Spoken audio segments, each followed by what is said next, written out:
That region of the world called Southeast Asia, Southeast Asia,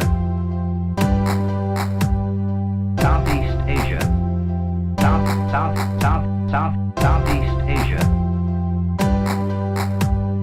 Southeast Asia. Another important concept is this idea of the man of prowess. What one scholar, O.W. Walters, did was to come up with this concept, the man of prowess, to basically argue that these mandalas were not really ruled by force or coercion, but by men who had this kind of aura, this soul stuff that other people recognized, and that is why they agreed to follow these rulers. These powerful political centers, or these political centers had these powerful people who just kind of exuded some kind of aura.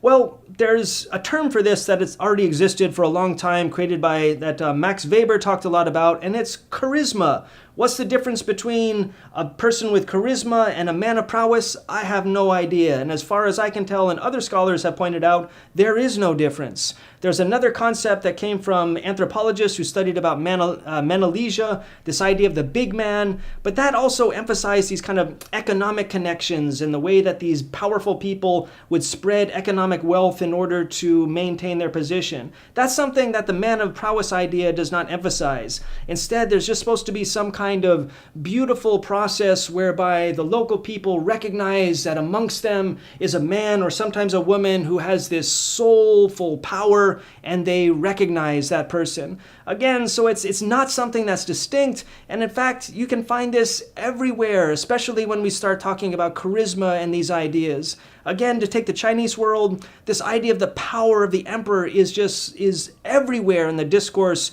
about the emperor's power. He's supposed to just 垂手而做. He throws down his sleeves and the world is in order.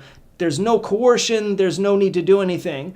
Did Chinese emperors not coerce anyone? Of course they did. And that means that Southeast Asian rulers did the same as well. There's just no evidence to indicate that there's some distinction between the way that they ruled with the way that people in other parts of the world as well. Rulers everywhere throughout the world have had charisma. We've got a term for it already. We don't need a separate term, man of prowess, because it's not describing something that we haven't already identified. Southeast Asia, again, is not unique. It's part of the larger world, and we should use the terminology that already exists in the larger world to talk about it because it's the same.